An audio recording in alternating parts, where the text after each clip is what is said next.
안녕하세요, 김호준입니다. 청에 있을 때 인간 취급 안 해놓고 내게 특활비 10만 달러 건넸다고? 어디자? 또 조선일보 기사 제목입니다.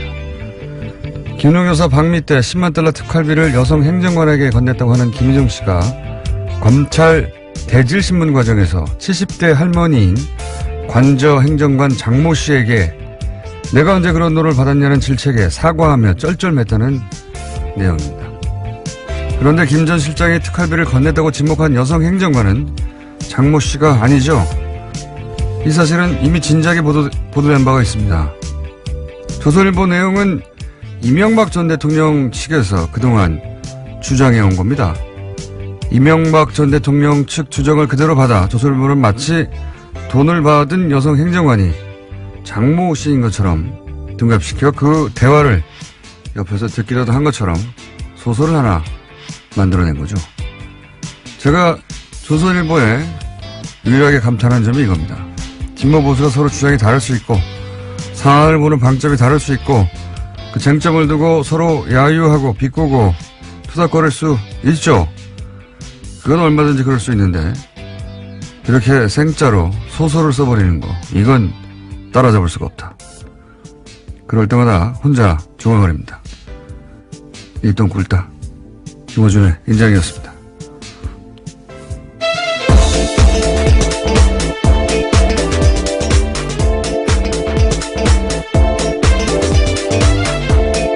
시사인의 김은지입니다. 내가 모르고 한 게 나는 아니라고 보거든요. 조선일보가. 예, 아침부터 변 이야기를. 이 장모 씨가 아니라는 거는 이미 진작에 기자들이 여기저기 장모 씨가 아니라는 사실 자체가 큰 내용이 아니기 때문에 한두 줄씩 이렇게 나오고 지나갔는데 예. 이 70대 할머니 이제 밥을 해준 할머니죠. 예, 오랫동안 그분한테 돈을 건넨 것처럼 해서 그 대화 내용이 아주 생생해요. 막 옆에서 듣기라도 한 것처럼 녹취를 들었을 리가 있습니까? 예, 참네. 네, 그래서 김희중 전 비서관이 어제 JTBC와 인터뷰를 했는데 그에 대해서 분노했다라면서 자신의 신뢰성을 깎으려고 하는 거다라면서 아예 틀린 보도라고 반박했습니다. 그건 김희중 씨가 그렇게 반박하지 않더라도 진작부터 장모 씨, 왜냐면 여성 행정관이 몇 명 등장, 2명인가 3명 등장했었거든요. 2명이었던가요? 근데 이제 이 장모 씨라는 분도 소환이 됐어요. 네, 예? 그렇죠. 예. 딱 하나 그거 사실이다라고 예. 인정하고 있습니다. 소환이 됐다는 사실만 가지고 돈을 받은 사람으로 바꿔버린 거예요. 돈을 받은 사람으로 지목한 여성 행정관은 따로 있는데 그리고 그 둘이 다른 사람이라는 것도 이미 보도된 바 있는데 그런데 이제 둔갑을 시킨 거죠. 네, 김희중 비서관이 아니고 전 실장인데요. 이에 대해서는 이런 형태가 그렇죠. 저쪽의 대표적인 그릇이다라고 이야기하고 있습니다. 수법인 거죠, 사실은. 예, 예. 이명박 전 대통령 쪽을 지칭하는 것으로 보이는데. 자, 그런 일이 있었어요. 조용조용히 할 일을 하고 있던 조선일보. 근데 이제 이렇게 되면 돈을 건넸다는 10만 달러를 건넸다는 사실 자체가 흔들리는 거죠. 만약 이걸 사실로 믿는 사람들이 있다면 돈을 건넨 게 아니었구나. 이렇게. 그걸 노리는 거겠죠. 예. 그걸 이명박 전 대통령 측에서는 노릴 수 있어요. 이게 이렇게 된 거야라고. 근데 그걸 고스란히 받아가지고 소설도 하나 써주지 않습니까? 이거 언론이 이렇게 하면 안 되죠. 사실 아닌 줄 알면서. 다음 뉴스는요? 아니죠. 첫 번째 뉴스네요. 네. 첫 번째 뉴스로 하도록 하겠습니다. 네. 예. 이명박 정부에서 청와대 공직기강 비서관을 지냈던 장성명 씨에 대한 구속영장이 기각됐습니다. 장 전 비서관은 2011년 민간인 불법 사찰 사건을 무마하기 위해서 장진수 전 주무관에게 국정원 특수활동비를 전달한 의혹을 받고 있습니다. 어제 서울중앙지법 광부영 영장전담 판사가 밝힌 기각사유는 다음과 같은데요. 주요 혐의에 대한 소명 정도, 피의자의 지위 및 역할, 증거인멸 가능성이 뚜렷하게 드러나지 않은 점, 직업과 주거가 일정한 점 등을 종합하면 구속의 사유와 필요성이 인정되기 어렵다라는 겁니다. 지금 방금 문자가 왔는데 김은지 기자 생얼을 확인해달라고. 아. 지금 보니까 뭐라 그러죠? 로션 바른 것 같아요. 로션. 그죠? 네. 아침마다 서로 까칠한 얼굴을 보는 사이에 갑자기 왜 이러시는 겁니까? 제가 한 번도 그런 생각을 안 했는데 문자가 어제 왔는데 네. 또 왔네요. 그분한테서. 예.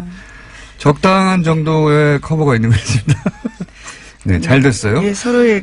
예. 저는 로션도 바르지 않습니다. 예, 이야기하지 않는 걸로. 자, 여기서 이정열 판사님, 민일이로 잠깐 연결할까요? 아직 연결이 안 됐네요. 예. 우리 제작진이 또 이거 자동인데 말이죠. 기각됐으면 자동 연결해둬야 되는데 아직 연결을 안 해줬어요. 홍구형을 내줘야 되겠네요. 자, 잠시 후에 이정열 판사님 연결되는 대로 왜 기각됐을까? 짧게라도 들어봐야 되잖아요. 예. 기각될 만해서 기각됐는지 아니면 이게 좀 이상하다고 생각하시는지. 바로 또 연결했네요. 참. 전화 거는 속도는 빠릅니다. 여보세요? 여보세요? 안녕하십니까, 판사님? 연결된 겁니까? 네. 예, 공장장님. 네. 안녕하십니까. 지금, 네, 장성명, 청와대 이제 비서관이죠? 예. 쭉 네. 연결되는 돈의 흐름에서 한 고리에 있는 분인데, 근데, 왜 이분만 기각이 된 거죠? 다른 분들은 구속이 되는데?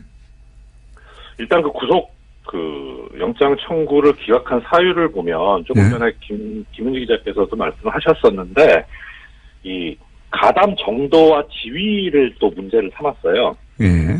그러니까 지금 이 사람이 받고 있던 혐의가 이미 횡령된 돈을 이제 전달을 했다는 일종의 운반체액이잖아요. 그렇죠.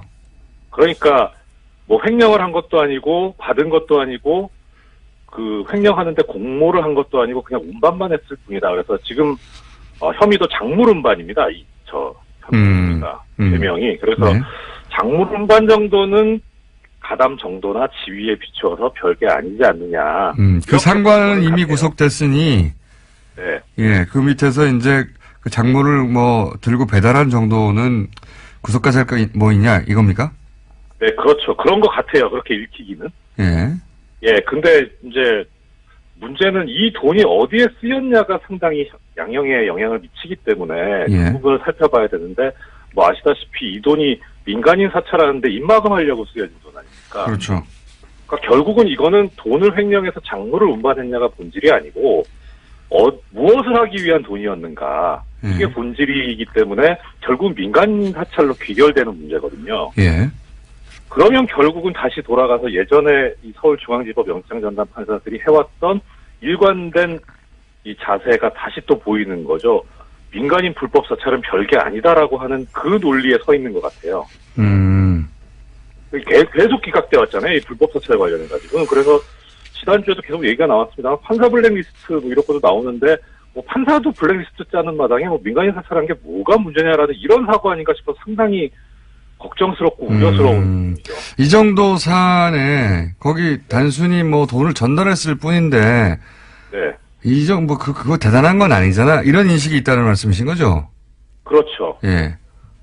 아하. 네, 근데 본질을 제대로 못 들여다보고 있는 거죠. 그리고 또 하나는 그래서 들여다본 게 나온 이유가 증거인멸의 우려가 있다고 보기 어렵다 이렇게 했는데 그 부분도 결국은 하나 이유를 들이대면서 기각하는데 합리화시키려는 이유로밖에 안 보이고요. 뭐 검찰에서도 얘기하고 있습니다만은 지속적으로 이 공범자들을 접촉을 하면서 진술을 바꿔달라 말을 맞추기를 시도를 하고 그랬었기 때문에 이런 경우는 증거인멸의 우려가 있는데 왜 문제가 안 된다고 본 건지. 예, 그러니까 결국 별게 아니다라고 하면은 별게 아닌 그런 경우는 도주 우려가 없다고만 보기 때문에 그렇게 되면 증거인멸 우려를 어떻게 볼 것이냐가 남아서 결국 그냥 그 부분을 이렇게 뭉개버린 거 아닌가 그런 생각이 듭니다. 알겠습니다. 문제점이 그런 게 거기 있군요. 예. 오늘은 짧게 여기까지만 하겠습니다.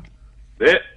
혹시 하실 말씀 없습니까? 어제 내용 관련해서. 제가 어제 항의 전화를 하나 받았는데요. 네. 그 판사 블랙리스트 관련해가지고 제가 송모 판사를 언급을 했는데 그 송모 판사가 둘이 있거든요. 근데 제가 다른 한 분을 생각하셨군요. 예. 예, 그 연결을 하다가 두 사람을 섞어버려가지고 그 모욕적인 발언이 그 실려있던 그 판사로 오해될 만한 판사에서 엄청난 항의를 받았습니다. 근데 그 친구도 그렇게 뭐 이렇게 또 그런 건 아니에요. 판사님. 어제 확인한 거는 현직 판사들도 열심히 듣고 있는 훌륭한 뉴스 공장이다. 네, 지인들과의 관계는 알아서 해결하시고요. 네, 알겠습니다. 말씀 감사합니다. 예, 고맙습니다. 네, 이정철 전 판사였습니다. 네, 관련해서 검찰이 입장을 냈는데 방금 받았는데요. 조금 말씀을 드리면 검찰 수사 과정에서 해외에 있던 유충렬에게 카카오톡 전화로 수차례 은밀하게 연락해서 증거인멸하려고 했다라는 정황이 충분히 발견됐다라고 합니다. 그렇기 때문에 검찰 입장에서는 굉장히 이번 기각이 부당하다라고 이야기하고 있습니다. 사실은 이거는 그 특활비라고 하는 돈의 흐름 혹은 뭐 그 불법성도 중요하지만 그렇게 해서 덮으려고 했던 민간인 사찰 사건은 그러면 그때 당시 제대로 조사됐는가? 또 한 갈래의 그 목표 지점도 있을 수 있거든요. 근데 이제 이런 식으로 중간에 끊어버리면 그게 안 되는 거죠? 네, 또 수사가 진행되는 중에 계속 증거를 인멸하기 위해서 진술을 맞추고 돈 준 사실에 대해서 허위 진술해달라라고 이야기한 카카오톡도 나왔다라고 합니다. 그렇군요. 다시 재청구하겠군요. 자, 다음 순요. 예, 또 다른 영장 소식인데요. 검찰이 국내 댓글 사건도 계속해서 수사 중이라고 합니다. 박근혜 정부 시절에 국방부가 대선 개입 진술을 은폐한 혐의를 두고요. 당시 국방부 수사본부 부본부장이었던 권모 예비역 중령에 대해서 구속영장이 발부됐습니다. 어젯밤 서울중앙지법 권순호 영장전담 부장판사가 밝힌 영장 발부 사유는 다음과 같습니다. 주요 혐의가 소명되고 증거인멸의 염려가 있다라는 겁니다.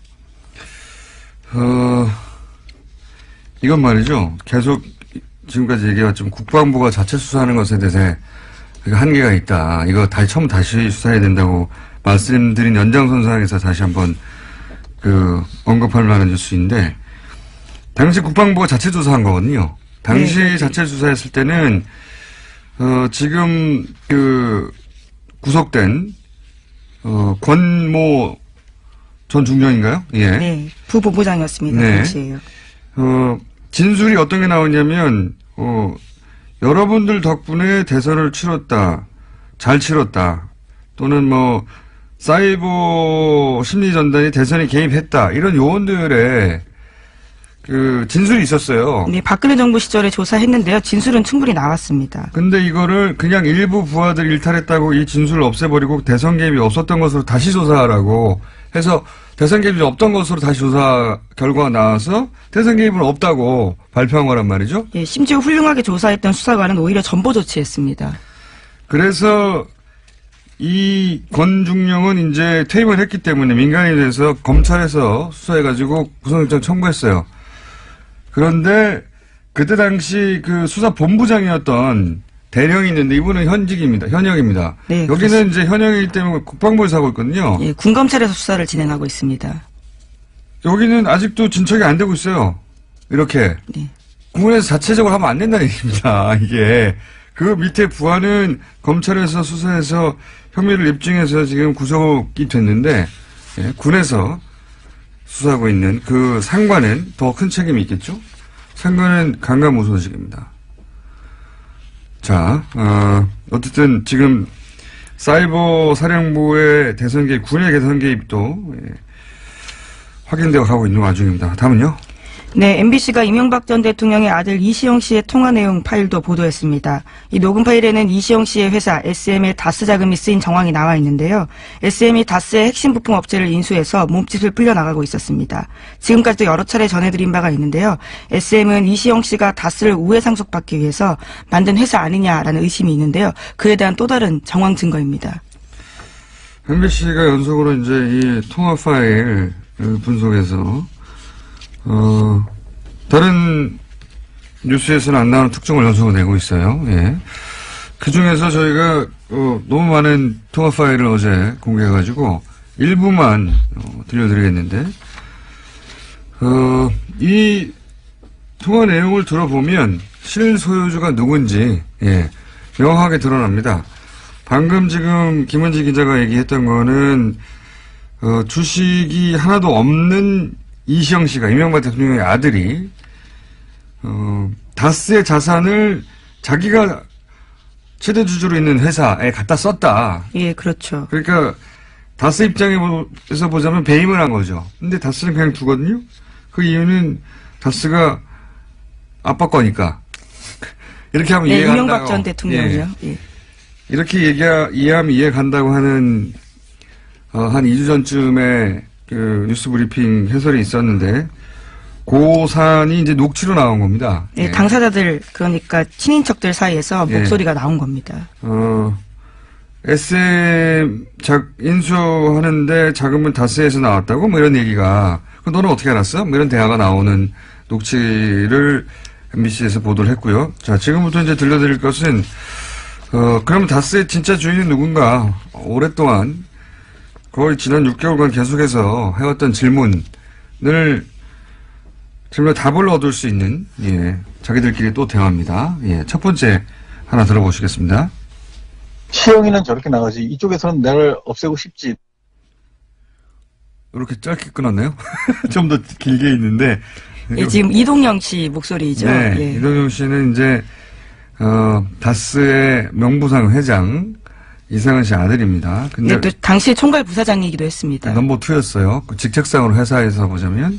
그런데, 시영이는 저렇게 생각하지. 그쪽에서 나를 없애고 싶지. 이게 무슨 말이냐면, 최대 주주의 회장 아들인데, 그리고 총괄 부사장인데, 이시영 씨가, 이명박 전 대통령의 아들이 자기를 없애버리려고 한다는 거예요. 예. 회사의 실권을 지기 위해서 자기가 지금 위기에 처했다라는 이야기로 보이는데요. 자, 다음 또 녹취를 들어보시겠습니다.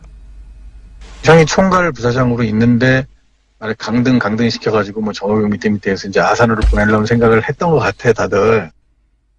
요것도 이제 통화 내용인데 여기서 이제 형은 이동영 씨 자신을 의미합니다. 통화 상대가 이동영 씨를 형으로 불렀던 사람이라고 이제 유추할 수 있는 거죠. 그러니까 총괄 부사장으로 있는데 강등을 시켜가지고 아산 공장이 있거든요. 그걸로 이제 좌천시켜버리는 생각을 하는 것 같다고, 통화 상대한테 얘기를 하는 거예요. 그러니까 최대주주 회장의 아들인데 최대주주 회장님의 아들을 누군가가 인사해서 강등을 막 시켜가지고 지방 공장으로 보내버리겠다. 네, 우려가 실제가 됐습니다. 이후에 총괄 부사장에서 그냥 부사장 됐고요. 또 아산 공장 갔습니다. 그러니까요. 이게 이제 최대주주의 아들인데 이럴 수가 있겠는가. 예. 말이 안 된다. 이걸 드러내는 거고요. 자, 다음도 하나 더 보시겠습니다. 타격을 줘야 회장님도 순수하게 말 들을까 싶어서 그런 분위기가 엮여진 거야. 자, 그 뒤에 더 중요한 오디오가 있는데 이걸 또 우리 제작진이 안 땄네요. 홍군형을 또 내줘야 되겠네요. 한 줄 더 있는데 일단 이건 뭐냐면 이동영 씨가 또 하는 말입니다. 자기한테 타격을 줘야 이상한 회장도 순순히 말을 들을 것 같아서 이 얘기는 이제 주식이 하나도 없는 사촌 동생이 최대주주 아들인 나한테 타격을 줘야 어쨌든 명부상 회장님도 아들을 괴롭히면 뭘 좀 말을 듣지 않겠냐. 이렇게 자기 입장에서 이제 얘기하는 거예요. 자기 입장에서 왜 나를 이렇게 괴롭히냐. 나를 이렇게 괴롭혀야지. 회장님도 말을 듣지 않겠냐. 그런데 더 웃긴 것은 그 뒤에 아무리 필요 없는 의견이라도 회장님 의견도 중요하잖아. 이렇게. 네, 아무리 필요 없는 의견이라고 스스로 말하고 있습니다. 그러니까요. 그러니까 이게 모순되는 이야기죠. 아무리 필요 없는 의견이라는 말을 하는 자체가 아무도 그 말을 안 듣는다는 얘기잖아요. 실권이 없다는 걸 예. 스스로 고백하고 있는 거죠. 그런데 자기한테 타격을 줘야 회장님도 순순히 말을 들을 것 같아서 이 말은 이제 자기 자존심을 살리는 이야기죠. 한마디로. 실제로 자기를 때리든 안 때리든 회장님은 아무런 실권이 없어요. 이미. 근데 이제 자존심상 나를 이렇게 때려야지. 예. 자기가 무능하거나 다른 이유가 아니라 나를 이렇게 때려야지 저쪽에서 원하는 대로 할 수 있으니까 나를 이렇게 때리는 거지. 내가 그렇게 힘이 세고 영향력이 있다는 얘기를 상대방한테 이제 과시하는 거죠. 예. 왜냐하면 실제로는 영향력이 없으니까요. 회사 내에서. 그런 대화가 오가는 거예요. 맥락을 좀 이해해야지 요 문장들이 이어가는데, 최대주주 회장이면 아무리 필요 없는 의견이라고 말할 수가 없잖아요.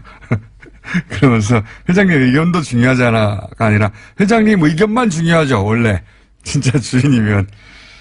자, 그런 실소유주가 아닌 정황들을 이제 자기들 대화끼리 이렇게 드러내는 겁니다. 자, 이 정도면 사실 다수 실소유주 일반인들이 이해하는 수준에서는 다 나왔거든요. 네, 그렇죠. 최고 결정자들 그리고 친인척들끼리 하는 이야기입니다. 네, 내밀하게 하는 얘기거든요. 다 나온 거예요. 검찰이 이걸 어떻게 이제 입증해내는지만 남았는데 의심의 여지 없이 현재 이상은 회장은 실권이 없다. 이동영 씨도 실권이 없고 그렇기 때문에 이명박 전 대통령의 아들 이시영 씨한테 쫓겨나고 불만을 가지고 이런 게 조금씩 드러난 거죠. 언제 이명박 전 대통령이 피의자로 여기 소환될지, 피의자로 전환됐다는 얘기는 어제 보도가 나온 것 같아요. 그죠? 네. 피의자 전환 보도는 제가 명확하게 보지 못했는데요. 다시 한번 확인해보고 말씀드리겠습니다. 피의자로 전환이 된 걸로 저는 알고 있어요. 내가 어디서 들었죠? 뉴스보다 빨리 들은 것 같기도 하고 뉴스를 본 것 같기도 하고. 자, 한두 가지 정도 더 짚고 넘어갈 수 있을 것 같습니다. 예, 다스 관련된 소식이 좀 더 있어서요. 말씀드리면요. 검찰이 2008년 BBK 특검 수사에서 드러나지 않았던 다스의 추가 비자금 조성 단서를 잡고 수사 중이라고 합니다. 오늘 아침 한겨레 신문이 보도했는데요. 서울 동부지검에서 꾸려진 다스 수사팀이 2007년 12월 이후에도 다스에서 비자금이 추가로 조성된 단서를 찾아서 수사를 확대하고 있다고 합니다. 요 뉴스는 단신인데 중요한 것이 이렇게 되면은 이제 여러 사람들이 걱정했던 공소시효 문제가 해결되는 겁니다. 예. 2008년 이후로도 비자금을 계속 조성하고 있었다면 그 이전에 조성된 사건을 수사하는 것으로서 공소시효가 간당간당 했었잖아요. 근데 쭉 이어져 있었으면 사실은 공소시효 문제가 없기 때문에 2월 말, 2월 중순, 2월 초 이런 거 걱정 안 하셔도 되는 그런 뉴스입니다. 네, 조세 포탈 공소시효는 이미 만료가 됐다라고 하는데요. 이렇게 되면 더 늘어나게 되는 거죠. 그러니까요. 왜냐하면 쭉 이어진 행위 중에 중간이기 때문에 요게 확인이 되면 공소시효 문제는 없어지는 것이다. 자, 다른 뉴스는 네, 블랙리스트 관련된 소식 빼놓을 수가 없어서요. 말씀을 좀 드리겠습니다. 다스 뉴스 엄청 많네요. 그 뒤에도. 네. 예. 다스 하긴 요즘 지상파 뉴스들 중에 다스 뉴스가 안 나오는 데가 없어요. 예. 네, 계속해서 압수수색을 하고 있다고 하고요. 또 가장 중요한 사람으로 꼽히는 김재정 씨의 부인이 지금 현재 검찰 조사를 받았다라고 합니다. 아, 이 뉴스 중요한 뉴스입니다. 예. 이게 뭐냐면은 이제 김재정 씨가 이상은 회장 전에는 최대 주주였습니다. 예, 그렇죠. 사망했죠. 그래서 상속세 납부하는 과정에서 지금 플란다스 얘기가 탄생한 거죠. 그런데 검찰은 뭘 잡았냐면 그 권모 씨죠. 지금 남아있는 미망인, 예, 권모 씨, 김재정 씨의 부인 권모 씨가 상속세, 권모 씨가 어쨌든 당시 최대 주주가 승계하는 거였으니까요. 근데 지분을 물려받는 과정에서 상속세를 탈루했다고 네, 혐의를 지금 혐의를 잡은 겁니다. 이게 왜 중요하냐면 당신이 이제 그 남편이 최대 주주였고 당신이 그걸 상속받는 거였는데 회사의 다스죠. 매출 규모를 줄여가지고 세금을 줄였지 이렇게 압박하는 겁니다. 그러면 권 씨 입장에서는 자기 혐의를 벗기 위해서 아니에요. 나는 몰라요. 자신이 실질적인 소유주가 아니다라는 얘기를 할 수밖에 없는 상황입니다. 그런 말을 하지 않으면 이 혐의에서 벗어날 수가 없는 거예요. 그리고 그게 아니라 맞아요. 내가 줄였어야 하면 이명박 전 대통령은 빠져나가겠지만 자기는 감옥에 가는 거예요. 그런 딜레마가 있으니 이명박 전 대통령 대신에 그 혐의를 뒤집어 쓰고 싶지 않으면 맞습니다. 우리는 차명 소유주입니다. 라는 말을 해야 하는 압박에 딱 걸린 거죠. 검찰이 아주 핀포인트로 수사를 잘하고 있다. 네. 아, 오늘 많이 했네요. 네, 사법부 블랙리스트 관련된 소식만 하나 좀 전해드리고 알겠습니다. 싶은데요. 예, 임종원 전 법원행정처 차장 굉장히 핵심 인물로 꼽힙니다. 이 인물이 우병우 전 민정수석과 재직 때 수십 차례 통화한 사실이 보도됐는데요. 그러니까 원세훈 재판 외에도 다른 사건에서도 청와대와 법원행정처가 유착한 게 아니냐라는 의혹에 대해서 한겨레 신문이 오늘 아침 보도했습니다. 이분이 유일하게 컴퓨터 제출을 거부한 분이죠. 네. 근데 여기서 바로 이제 우병우 전 수석과 통화가 이루어졌고, 예, 그리고 우병우 수석과 통화 이후 청와대가 불편해하며 질책하며 혹은 청와대 눈치를 보면서 이제 법원이 그 판결을 맞춰간 게 아닌가 하는 정황, 그리고 의심되는 정황들이 있는데 요거 외에도 원세훈 재판에만 원세훈 재판은 사실은 명백하게 문건이 나온 거죠. 문건이 나온 예. 것인데 그것만 그랬겠냐? 그것만 그랬을 리가 있나요, 사실은? 네, 우 전 수석이 넥슨 땅 샀다라는 걸로 수사받을 때 수차례 전화 통화를 했다라고 하고요. 당시가 법원에서 영장 발부할 때라고 합니다. 그렇군요. 예, 많은 우리가 이거 왜 재판이 이렇게 됐지? 이렇게 생각하는 재판들의 수많은 개입이 있을 수도 있겠다 싶은 그런 생각이 듭니다. 예, 두 사람은 개인적 친분은 전혀 없다라고 알려졌기 때문에요. 왜 통화했는지 대해서 계속해서 묻는데 답을 하지 않고 있다고 합니다. 전화하다가 친해졌을 수도 있죠. 개인적으로. 개인적 친분이 없다고 단정하지 마십시오. 예, 그렇게 알려졌다라고 합니다. 예, 직접 물어보지 그 못해서요. 이전은 모르는 사이였으나 이후로 굉장히 친해졌다 이렇게 말할 수도 있는 건데 약간 그건 중요한 게 아니고 통화를 많이 했다. 예. 그리고 원세훈 재판은 문건이 나와서 알게 되는데 그거 하나만 있겠느냐. 저는 절대 그럴 리가 없다고 생각합니다. 본인들이 그러니까 청와대가 관심 있는 재판에 대해서 한 번에서 통했는데 왜 안 합니까? 계속하죠. 자, 여기까지 하겠습니다. 시사인의 김은지였습니다. 감사합니다. 3, 4번. 자, 제가 PD랑 얘기하다가 또 귀가 들어온 걸 놓쳤습니다. YTN 노조가 최남수 사장 퇴진이 이달 안에 이루어지지 않으면 파업에 돌입하겠다는 입장을 밝혔습니다. 전국 언론노조 박진수 YTN 지부장 연결해서 입장 들어보겠습니다. 안녕하세요. 안녕하십니까. 네. 이제 MBC도 파업을 마감한 지가 오래됐고 KBS도 며칠 전에 파업을 마감했습니다. 근데 YTN은 뭐랄까요? 사람들이 일반인들이 듣기에는 왜 지금 와서 파업을 하는 거지? 이렇게 생각할 수 있거든요. 예.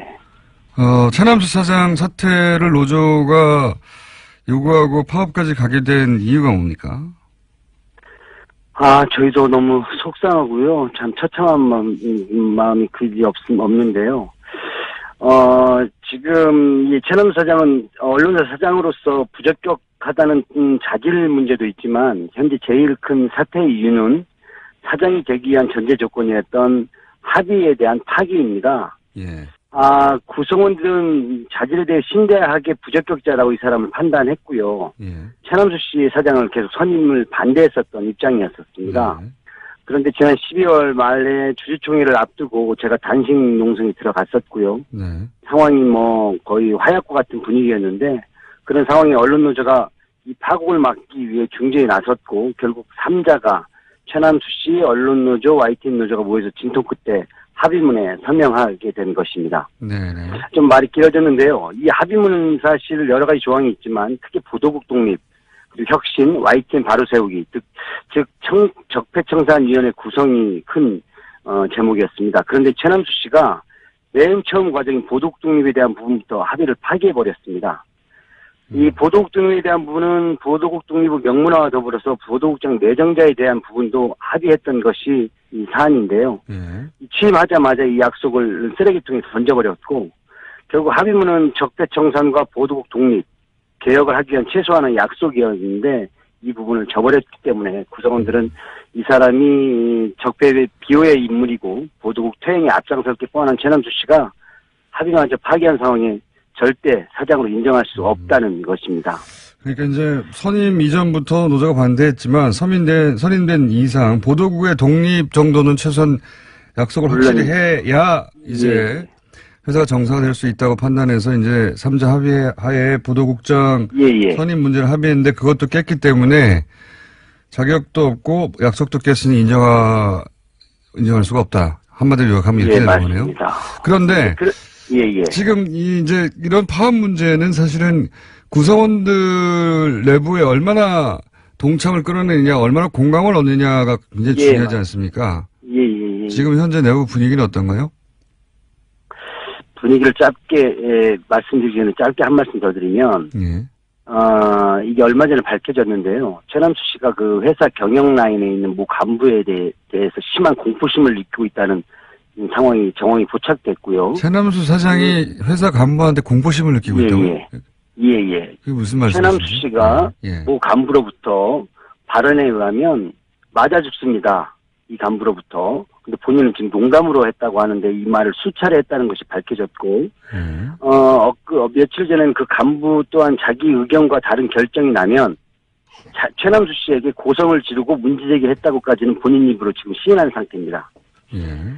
결국 박근혜 정부에 의해서 주요 부역을 했던 간부진에 의해서 이 사람들이 조정되고 있는 게 아닌가 이런 상황이 파악된 거고요. 그러니까 지금 말씀 잠깐만요. 제가 이제 처음엔 잘 이해가 안 갔는데 이렇게 이해하면 맞습니까? 그러니까 회사 내에 네. 그 박근혜 혹은 뭐 이명박 정부 시절부터 있어왔던 간부들이 간부들이 있는데 맞습니다. 네. 대부분입니다. 대부분입니까? 그 간부들이 최 사장이 이제 과거에 쭉 해왔던 대로 하지 않고 다른 결정을 하거나 하면 대놓고 항의를 하거나 뭐 욕설을 하거나 이런 식으로 압박을 해서 최 사장을 그쪽으로 몰아간다. 이런 분위기가 있다는 겁니까? 예, 욕설은 제가 뭐 확인된 바는 없고요. 네. 이 어떤 뭐 주총에 대한 연기를 많이 회사가 결정했는데 그걸 왜 했냐고 막 고성을 지르고 협박을 했다는 정황이 있었고. 사장한테요? 예. 노조와 결정한 사안을 가지고 이걸 그대로 가져가면 제가 맞아 죽습니다라는 이런 발언을 두어 차례 뭐 했다는 정황도 포착이 됐습니다. 맞아 죽는다는 얘기는 누구한테 했다는 겁니까? 최남수 씨가 그 당시 3자 합의 과정에서 저는 그 자리에 없었는데 합의 과정에서 그 회사 간부들의 정황을 전달한 걸로 이렇게 사장이 회사 간부한테 맞아 죽는다고. 예. 근데 이제 그 말을 농담으로 했다고 하는데요. 그게 밝혀진 게 저희가 알아서 밝혀진 게 아니라 회사의 입장문을 쓰는 과정에서 원안이 한번 잠깐 회사 게시판에 올라옵니다. 근데 그 원안에 본인들이 그 녹취록을 올립니다. 맞아 죽습니다. 이런 얘기를. 그래가지고 사실 구성원들은 더 분노하게 됐고요. 아까 질문하신 거기 돌아가면 지금 회사가 이대로 가서는 안 된다라는 게 뭐 당연한 상황이고요. 어제 춘천에서 올라온 조합원 한 분이 이런 말로 대신할까 합니다. 일을 하고 싶습니다. 제대로 일을 하고 싶습니다. YTN은 100만 촛불혁명으로 국민의 그 요구에 엄중한 요구에도 불구하고 아직도 보도국도 정상화도 단 한 발짝도 못 나가고 있는 상황입니다. 이게 현실인 것 같습니다. 그렇군요. 우리가 일반적으로 상상하는 거하고 좀 다른 이거 상상하기 힘든 상황인데, 그러니까 사장이 새로 부임됐는데 그 이전 정권에부터 오랫동안 있던 그 상층 간부진들이 그 사장을 압박하며 본인들이 애초에 과거부터 해왔던 대로 회사가 굴러가게 만들고 있고 또 노조는 그하고 전혀 다른 생각을 가지고 있고 이런 상황이군요, 말하자면. 예. 결국 충격적인데요. 예전 시스템을 그대로 가느냐 안 가느냐 문제보다 저희가 판단할 때는 결국 자기 자리에 대한 부분, 결국 그 자기 자리 또한 지금 뭐 권력이라고 생각하면 할 수 있겠죠. 그 부분인 것 같습니다. 뭐 MBC 최승호 사장 들어온 데면 최소한 MBC의 보도에 책임을 지고 보직 간부들이 총 사퇴했는데도 불구하고 YTN은 지금 그대로 단 한 사람도 그 자리에서 나오지 않고 있는 게 현실이고 이런 체제에 의해서 지금 YTN 사태가 이렇게 방치되고 있는 게 아마 현실인 것 같습니다. 그런 분위기군요. 그러면 지금 그 파업을 하게 되면 어느 정도 인원이 참여하게 됩니까? 저희는 사실 뭐 MBC나 KBS처럼 그렇게 큰 조직은 아닙니다. 아니지만 아마 지금 어제 연차 투쟁에 비교한다면 거의 뭐 200여 명이 지금 50명 이 정도가 지금 동원됐거든요. 그러면 이게 지금 보도국 인원의 구성원 인원의 75% 정도가 되는 인원입니다. 그렇군요. 아마 이렇게 되면 회사는 굉장히 방송이나 이 업무에 큰 차질이 빚어질 걸로 보고요. 구성원들이 더 이상 이 보도 상태를 이렇게 방치해서는 안 된다는 그 열망이 워낙 크기 때문에요. 파업의 열기는 뜨거울 것으로 보고 있습니다. MBC, KBS보다는 훨씬 작지만 보도만 관련하자면 24시간 보도를 하기 때문에 그 영향이 결코 적지 않습니다, 사실은. 네, 맞습니다. 이 상상하지 못했던 분위기인데 그 이전부터 있던 간부들이 새로운 사장으로 인해 자신의 자리가 없어질까봐 혹은 해왔던 대로의 보도 관행 혹은 보도 관점이 무너질까봐 이런 이유로 해서 사장을 압박하고 거꾸로 사장은 그쪽의 눈치를 보고 재밌는 상황이에요. 그 중요한 것은 그분들이 회사의 이사진들도 굉장히 긴밀히 관계를 유지했던 분들이라는 얘기입니다. 왜냐하면 이게 조준희, 그러니까 지금 조준희 사장부터 배석규 사장, 조준희 사장 때 주요 보직을 했던 비조실장이라든지 이런 분들이 역할을 그 자리에 있기 때문에 아마 최남수 씨도 그 힘의 막강함을 무서워하는 게 아닌가 이런 추측이 듭니다. 그렇군요. 그러니까 사장이 바뀌면 그 전권을 가지고 회사를 보통 이렇게 저렇게 개편해 가고 인사를 하고 할 텐데 그게 아니라 그 자리에 그냥 쏙 대치돼서 들어간 분이다. 예, 그렇습니다. 그런 상황으로 이해하면 되겠군요. 예, 그런 상황으로 이해하시면 되겠습니다. 알겠습니다. 오늘은 여기까지 하고요. 상황은 이해했습니다. 앞으로 또 파업이 이루어지거나 하면 저희가 계속 연결하겠습니다. 감사합니다. 예, 감사합니다. 네. 자, 오늘은 이 YTN 파업 이야기를 먼저 꺼냈던 이유는 최근에 그 평창 올림픽 관련한 보도들이 얼마나 편향돼 있었는지 그 보도를 전체적으로 모든 미디어를 이제 훑어보지 않으면 알 수가 없거든요. 그러나 이제 그걸 업으로 삼는 분들이 있습니다. 보기 싫어도 모든 미디어를 모니터링하는 민원연 김원경 사무처장과 함께 최근에 이 올림픽 관련 보도가 한쪽으로 대단히 편향돼 있었다는 점을 저희가 알려드리도록 하겠습니다. 민원연 김원경 사무처장이 나오셨습니다. 안녕하십니까? 안녕하세요. 네. 네. 실내는 모자를 안 쓰셔도 되는데 제법 따뜻한 편이에요. 아니 방금 뛰어 올라오셔가지고 패션입니다. 방금 뛰어 올라오셔가지고 정말 추운 날씨긴 했습니다. 오늘. 네. 이게 YTN도 이제 포함됩니다. 사실은 저도 모니터링 하기 위해서 YTN도 보고 돌려서 보는데 이 다른 무엇보다 이게 북한 관련 보도, 올림픽 관련 보도, 현송월 보도 또는 평양 올림픽 혹은 올림픽에 관한 여러 가지 이제 자유한국당의 보도 굉장히 많이 이쪽에서 쏟아졌어요. 네. 자, 많은 문제가 있겠지만 시간이 별로 없어요. 그러게. 늦게 오셔가지고 핵심만 정리하고 다시 한번 모실게요 저희가. 일단은 총체적으로 정말 많은 문제가 있었어요. 그래서 시간대별로 그냥 제 얘기를 해보면요. 먼저 미녀 응원단만 강조하는 언론 행태가 일단 가장 문제라고 저는 생각을 하거든요. 그러니까 보도가 처음에 나오자마자 관련 그 예상이 나오자마자 미녀 응원단의 규모가 어떻게 될 것이냐, 누가 올 것이냐, 이런 식으로 미녀 하는 그런 언론 행태가 있었고, 두 번째로는 현성월 단장 관련 보도에서 정말 스토킹에 가까운 그런 한심한 보도를 했다는 거. 속보. 네. 무슨 김밥 먹어 예를 들면 이런 식인 거죠. 무엇을 먹고 무엇을 입고 저 옷을 입은 의미는 무엇이고 패션 전문가를 동원해서 그걸 해석하고 정말 난리가 아니었습니다. 하루 종일. 이틀 동안 내내 그런 보도가 이어졌고 세 번째로는 현성월 보도에서 단순히 스토킹 보도만 문제가 아니고 그 과정에서 과잉 의전이라면서 굉장히 비판을 했고요. 그리고 우리 정부가 저자세 외교를 하고 있다라는 그런 지적도 많이 했습니다. 그런데 이 얘기를 하려고 사실은 현성월 단장 보도를 그렇게 많이 뽑아낸 거죠. 그렇죠. 그런데 만약에 정말로 그랬다 하면 지적할 수도 있어요. 그런데 사실 과잉 의전이라고 보기 어려울 정도로 오히려 그러니까 굉장히 편안하게 그냥 오히려 보통 때처럼 했다는 지적도 굉장히 많았고요. 그리고 저자세 외교라고 할 만한 내용이 없었음에도 불구하고 추측성 보도를 계속하는 거죠.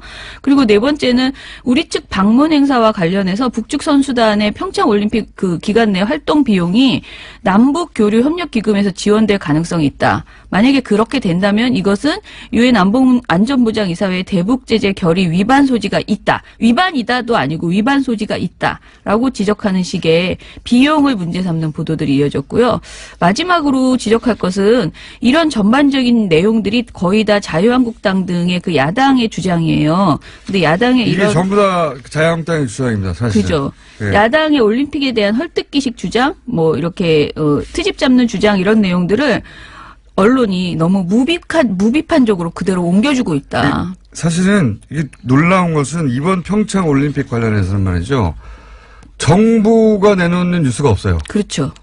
전달되는 게 여기 대해서 정부는 뭐라고 그랬지? 혹은 이건 왜 한 거지? 혹은 이게 정말로 과잉 의전이 맞냐? 네. 해명이나 혹은 주장이나 혹은 왜 이런 일이 이루어졌는지 설명이 보통 있고 그런 다음에 여기에 대한 반론이 있거나 이의제기가 있어야 되는데 그게 아니에요.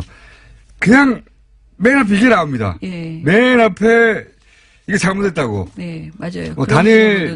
단일팀 보도도 마찬가지거든요. 단일팀 보도도 그 히스토리와 함께 왜 이런 일이 있어야 하고 네. 그리고 이게 의미가 뭐며 그럼 뭐 어떻게 할 것인지 이런 얘기가 있지 않고 제일 먼저 한 게 단일팀 보도가 나오자마자 지금 이로 인해서 피해를 입게 되는 그렇죠. 선수들 이야기. 예. 선수들 이야기부터 시작해요. 그래서 의미가 다 사라져 버렸어요. 예. 이 선수들 이야기만 엄청나게 했거든요. 예. 이 프레임도 사실은 굉장히 의도적이에요. 그러니까 보도 프레임 자체가 자유한국당이 내놓는 주장을 그대로 프레임으로 딱 해서 그걸로 그래도 계속 보도했어요. 반론을 살짝 실어주는 것뿐이죠. 정부의 의견은. 기본적으로 잘못했는데 네네. 정부는 이렇게 변명한다는 포맷인데다가 정부의 변명도 이런 보도를 본 적이 없어요. 남북 관련 보도에서. 정부 관련의 해명은 이게 변명하는 거네 싶게끔 네. 편집이 돼 있어요. 네. 제가 제일 이런 걸 본 적이 없어요, 진짜. 우스꽝스럽다고 생각했던 것은 네. 이 미녀를 굉장히 강조하고 이제 현송월 단장에 대해서 계속 그렇게 스토킹을 하면서 보도를 했잖아요. 무엇을 입었나 뭐 이런 걸 굉장히 많이 얘기했잖아요. 미인이다. 그런데 정작 그렇게 방송하는 그런 언론에서 뭐냐면 이것이 북한의 체제선전 수법이다. 라면서 또 막 비판을 하고 그렇죠. 있어요. 평양 올림픽으로 이어지는 네. 소위 이제 브릿지가 되는 내용이죠. 네네. 이게 다 북한 체제 선전이라고. 네, 그런데 북한의 체제 선정이라고 그렇게 비판을 할 거면 거기에 노란 아지를 발아야 되잖아요. 근데 우리 언론이 사실상 그 자신들의 주장대로 하면 북한의 체제 선전이라는 것을 다 알면서도 계속 그 외모를 부각시키고 그것을 그냥 계속 띄워주고 있는 그런 그래야 내용을 또 하고 있다는 방송을 거죠. 보거든요. 네. 그러니까 이 수법이 이런 겁니다. 미녀 응원단을 내세워서 사람들을 보게 만든 다음에 실제로는 정부 때리기만 하는 거죠. 그렇죠. 처음부터 끝까지 이 방송들만 보고 있잖아요. 네. 이거 남북 단일팀도 하면 안 되고 북한이 평창 올림픽에 참여하는 것도 나쁜 일이고 네. 미녀 응원단이 와서도 안 되고 네. 이 모든 건 북한이 우리를 이용하는 것이며 평양올림픽이구나. 요 흐름으로 그냥 전부 다 보도가 이루어졌어요. 예. 야, 이거 대단했습니다. 저는 뭐랄까요. 쏟아붓는 평창올림픽에 관련한, 부정적인 보도. 네. 대단했습니다. 이거를 저는 다 보질 못하고 그냥 빠르게 돌려가면서 보는데 이걸 다 보는 민원연에서는 종합적으로 어떻게 평가하세요? 그러니까 말씀하신 것처럼 일단은 보도의 프레임이 전부 그 자유한국당의 주장 그리고 뭔가 논란이 되면은 그 논란이 논란이라고 이야기하는 것이 아니고 그 논란을 그냥 자신의 그 보도의 프레임으로 딱 가지고 이야기를 하잖아요. 그러니까요. 그러니까 여야 공방 정도로만 해서 여당의 주장들 그리고 하다못해 청와대 기계도 입장이 중립도 없어요 여기는. 네, 여야의 입장으로 그냥 살짝 들어가는 수준으로 네. 해명이 나오는 거예요. 그리고 특히 현송월 관련 보도는 현송월이 주제가 아니잖아요. 왜 방문했으며 이것의 의미, 남북교류의 의미가 무엇인지 이런 것들을 짚어야 되는데 그런 내용은 전부 부정적인 것. 우리가 북한 체제 선정에 노란하고 있다. 그리고 우리가 이거를 위해서 저자세 외교를 하고 있다. 이런 부정적인 내용만 하고 진정한 의미를 거의 설명을 하지 않고 있기 때문에 많은 사람들이 이 남북 관계에 있어서 되게 분절적으로 이번 사태가 세상에 없었던 일 같이 느끼게 하고. 과거에는 이런 게 한 번도 없었던 네, 것 같아요. 맞아요. 네. 마치 단 한 번도 이런 적이 없는데 그렇죠. 처음 생긴 일처럼 네. 진짜 웃긴 거 이런 겁니다. 과잉 의전 뭔지 아세요? KTX 타가지고 내렸는데 네. 대합실 지나서 에스컬레이터로 안 지나갔다는 겁니다. 예, 예. 2분도 이게 되지 과잉 않았다. 운전이라는 거예요. 열차에 올랐다. 예. 3부에 다시 얘기하겠습니다. 자, 2부에서 저희가 다뤘던 평창올림픽 관련 보도 문제점 민원연과 얘기하다가 너무 시간이 짧아서 저희가 잠시 이어서 가겠습니다. 민원연 김원경 사무처장님 계속 계시고요. 네. 이 보도가 얼마나 황당한 식으로 이루어졌는지 몇 가지 예를 들어볼게요. 예. 네. 지금 이제 시간이 없으니까 중요한 재미있는 사례 위주로 말씀드릴게요. 채널A에서 저녁종합뉴스에서 특별열차 교통통제 글쎄라는 21일 보도에서요. 문제 삼은 것이 KTX에서 내려서 버스에 타는데 2분이 되지 않았다. 2분도 채 되지 않았다. 라고 하면서 이게 이제 과잉 의전이라는 식으로 얘기를 한 거죠. 현송월 단장이. 그리고 현송월 숙소가 호텔 한계동을 통째로 빌렸다라는 그런 보도도 채널A에. 예, 고전에. 네. KTX 일반 승객이 서울역에서 KTX를 이용하려고 하면 당연히 이제 대합실을 지나 에스컬레이터 타고 내려와야 하는데 현성월 일행은 네. 내린 다음에 승강장 옆에 통로가 있는데 그 통로를 통해서 바로 들어와가지고 2분 만에 약이 열차에 오른 올랐다. 거죠 지금. 2분 만에 과잉 의전 이게 말이 됩니까? 이게 이동 동선을 짧게 해서 네. 보안상 안전 문제를 해결하려고 하는 건데 이게 특혜를 받았다고. 네. 그러면 이 북한에서 온 일행을 전부 다 일반 승객 같이 쭉 줄 서가지고 네. 그런 다음에 에스컬레이터 타고 막 뒤섞여서 오게 하라는 거잖아요. 그러니까요. 예. 이게 말이 됩니까? 근데 그런 말이 안 되는 내용이 한두 개가 아니에요, 지금. 그러니까 아까 말한 채널A의 그 호텔 한계동 이것도 그야말로 새 호텔을 구했다라는 것이고 북한 정권담을 위해서 2개 건물 중 하나를 통으로 비우고 그리고 7명에게 상급 계실로 구성된 상계층을 모두 제공했다. 이게 뭐 그렇게 중요한 내용이라고 굉장히 부각하고요. TV조선에 이거는 축구 선수단만 와도 이렇게 해요. 그냥 축구팀이 와도 그렇죠. 그 층을 분리해 줍니다. 그냥 일개 축구팀이 와도 다른 나라에. 그렇죠. TV조선 22일 또 저녁 종합 뉴스에서는 뭐라고 하냐면은 그 현단장이 탄 열차 KTX 열차 특별 편성된 열차의 한 칸을 이제 현단장이 탔다는 거예요. 한 칸. 예. 전체도 아니고. 그 칸 옆에 탄 시민이 당연히 너무 보고 싶다. 아무래도 누가 될까봐 그런가 본데 어떻게 보면 그러니까 가서 봤으면 같은 칸에 앉아서 봤으면 좋았을 텐데 이런 인터뷰 발언을 하는 걸 보여주면서 과잉 의전이라는 겁니다. 네. 그 칸에 북한 그 대표단만 탔는데 네. 그 칸에 일반 승객들이 마음대로 못 들어가게 한다고 이 과잉 의전을 그러니까 보라며. 분리된 열차 칸을 이용한 것에 대해서 과잉 의전이라고 얘기를 한다거나 또는 TV조선 22일 보도에서는 이 현성월 일행이 한마디로 10명이 생갈비와 생등심 소주 맥주를 먹는데 162만 원어치를 먹었다. 라면서 저자세 외교라는 네. 거 이게. 예. 나는 이런 이해가 안 가는데 네. 이런 뉴스를 뽑아낼 수 있다는 게 이해가 안 가는데 이런 뉴스를 하루 종일 틀었어요. 창의적이죠. 또 이런 것도 있어요. 채널A 신문 이야기 10명이 1,000만 원씩 먹었다 고기를. 그럼 내가 많이 먹었네.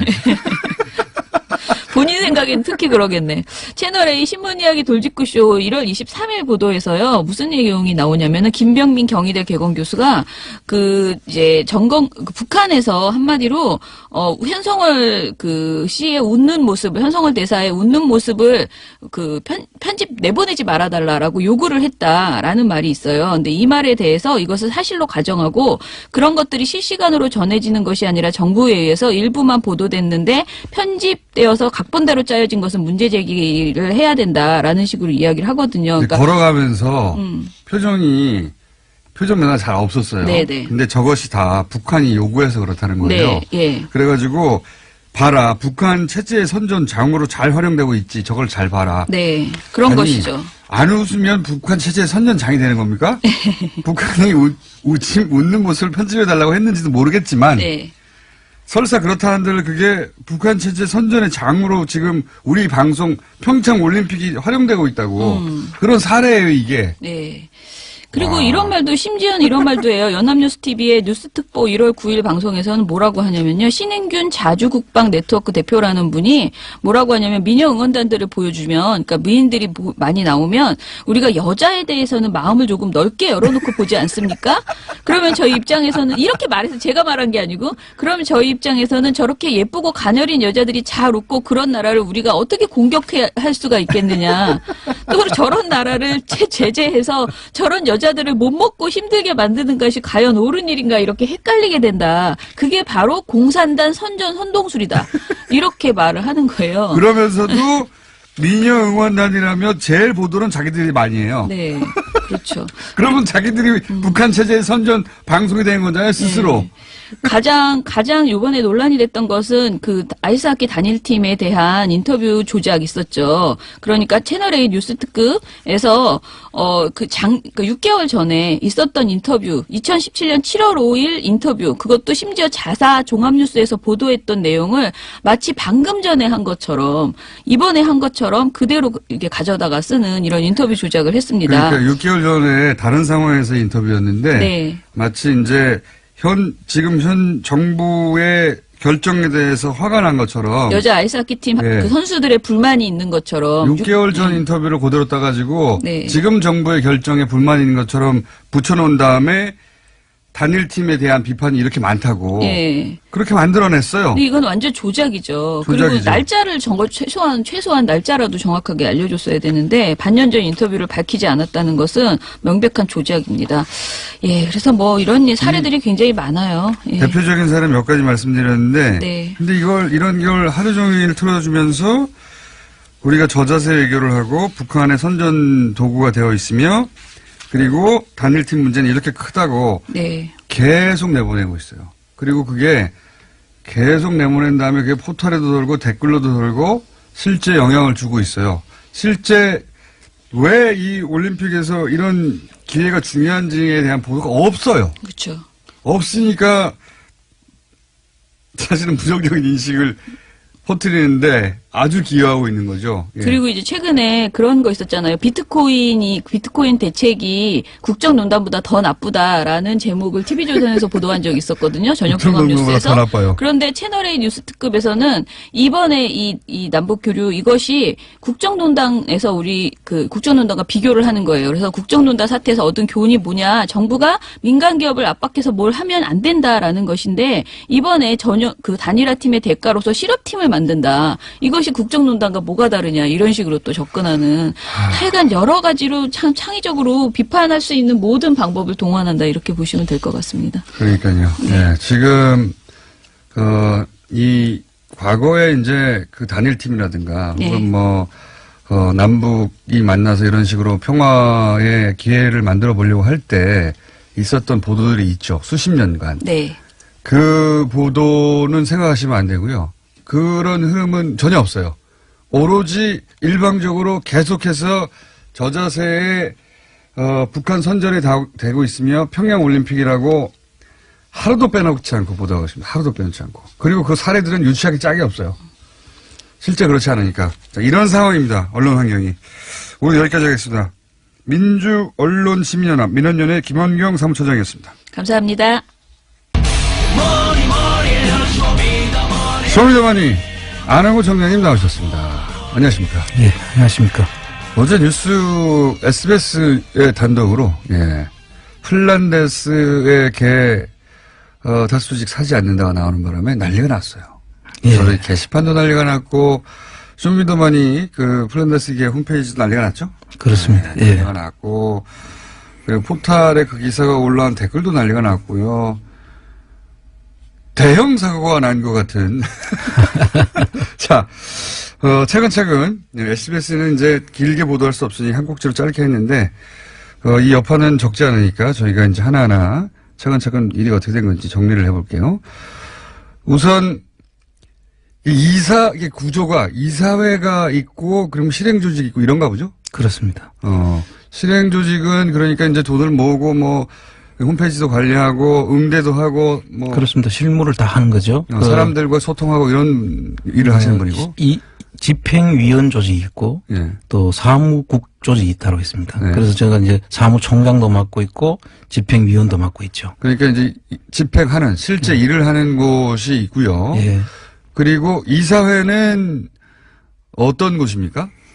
이사회는 이 조직의 앞으로의 방향이라든지 네. 중요한 사안이 있으면은 의결을 해주는 그런. 네. 실무하고 별개로 예를 들어서 뭐 일을 하다가 뭐 어려움에 부딪히거나 혹은 뭐 그렇습니다. 사회적으로 이제 나서서 뭔가 해결해 줘야 될 일이 있을 때 뭐 아니면 중요한 의사결정이 있을 때 이사회 이렇게 별개의 의사결정 구조가 또 있는 구조라는 거죠. 그렇습니다. 예. 예. 그 이사회는 제가 듣기로는 뭐 종교인도 있고 교수님도 있고 이런 분들이 계신 거죠? 대부분이 종교인들이시고 또 교수님도 계시고 그렇죠. 그렇군요. 예. 자, 이렇게 이제 실행조직과 또 그 이사회라는 이원화된 체계가 있는데 지금 사지 않겠다는 결정은 실행조직은 참여하지 않고 이사회 분들만 결정하신 거죠. 그렇습니다. 네. 사실 이제 그게 뭐 이사회에서 결정할 수도 있죠. 할 수 있는데 사무총장하고 집행위원장이 모르는 사이에 이사회가 이루어졌고 또 그 이사회의 의결사항을 내가 기자를 통해서 들었어요. 자, 그러면 이제 요 문제를 한번 얘기해 볼게요. 이사회가 그런 결정을 했던 이유를 이제 그분들 입장에서 제가 한번 이해해 보자면, 네. 사실은 이제 초기부터도, 그런 걱정이 아예 없었던 건 아닙니다. 지금 우리 구조가 돈을, 개개인들로부터 차용해서, 예. 그렇죠? 3년 후에 돌려주는 방식으로 차용해서, 이 주식을 사고, 지금 그런 활동을 하겠다고 이제 그런 구조로 출발했습니다. 그러다 보니까 혹시 이 돈을 돌려주지 못하면 어떻게 하느냐. 네. 그런 우려가 처음에 있었죠. 예. 사실 저도 처음에는 예. 당연히 그 책임을 진 사람이라고 생각을 남의 했고. 돈인데요. 예, 남의 돈이고 그 돈을 오롯이 돌려주는 것이 제 책무라고 생각을 했죠. 예. 그래서 상당히 맨 처음에는 제가 고심을 했는데. 저희 방송에서도 여러 선배님 번 나오셔가지고 예. 아, 그런 우려도 있고 그런 걱정도 있다. 그런 말씀도 하셨죠. 예, 그렇게 했죠. 그래서 그 내용, 근데 이게 실무를 하면서 참여와 소통 창도 있고 이제 계속 교감을 하게 돼 있지 않습니까? 그렇죠. 참여하시는 분들하고 교감을 하게 돼 있죠. 돈 낸 사람들. 그리고 이제 그분들이 이거는 우리가 참여한 것이 우린 촛불 정신으로 참여했고 또 촛불의 의미가 돈으로 표현되는 것이 저희는 싫다. 이 돈에 대해서는 다소 뭐 손해를 보더라도 우리는 감수하겠다는 이런 글들이 계속 올라오면서 제 생각이 바뀌었습니다. 아, 내가 너무 내 입장에서만 생각한 거 아닌가. 근데 개인적으로 이거를 내가 책임을 돌려줘야 되는 책임을 앞세우다 보니까 이 참여한 개원들의 정신을 내가 훼손하고 있다. 잘못하면. 그때부터 제 생각이 바뀌었죠. 그래서 이 촛불 정신을 마치 건전하게 이 촛불을 들고 광장에 모였는데 그게 뭐 돈을 받고 알바를 하는 것처럼 이렇게 편매될 수도 있는 그런 상황까지 갈 수 있겠다. 그러니까 촛불 들고 나왔는데 또 촛불 그거 얼마 주고 샀어? 라든가. 그렇죠. 누가 시켜서 나온 거 아니야? 근데 그분들에 대한 모욕이죠. 촛불 한번 나와서 TV 나오려고 하는 거 아니야? 라든지. 네. 본질하고 상관없는 이야기 또는 뭐 촛불 이렇게 많이 들면 후레쉬 회사는 어떻게 되는 거야? 이런 걱정. 그러니까 이사회 분들은 말하자면 청장님이 처음 했던 걱정을 그 이후에 제하고 똑같이 처음에 했던 걱정을 그대로 한 거죠. 네, 처음 하셨던 그분들 걱정은- 이해를 하자면 그런 것이죠. 네, 처음 했던 걱정을 그 이후 청장님은 이제 돈을 보내신 분들이 내가 이 돈을 왜 보냈는지를 이야기하고 막 호소하고 그런 과정에 소통하면서 아, 내가 이걸 돈으로 보면 안 되고 이분들이 촛불을 든 걸로 봐야 되는 거구나. 예. 이해하게 되시고 이제 생각을 바꾸시게 된 거죠. 예, 정확하게 말씀하신 것이고요. 그때 제가 느낀 것은 이게 정말 돈이 아니구나. 이분들의 진정한 그 마음이구나. 숭고한 뜻이다. 이걸 돈으로 뭐 얼마 평가해가지고 또 내려가면 얼마가 되고 뭐 올라가면 어떻게 되고 이런 이야기 하는 자체가 이분들에 대한 그 뜻을 우리가 훼손하는 거다. 그거를 이제 청장님은 처음 그런 걱정을 하신 후 3, 4주 동안 이제 사람들의 얘기도 직접 듣고 나는 그 뜻으로 보낸 게 아니라는 걸 이해가는 과정이 있었는데 이제 실무를 안 하시는 그렇죠. 실무를 안 하시는 이런 직접 소통을 안 하시는 이사회에서는 처음 걱정을 계속한 거군요.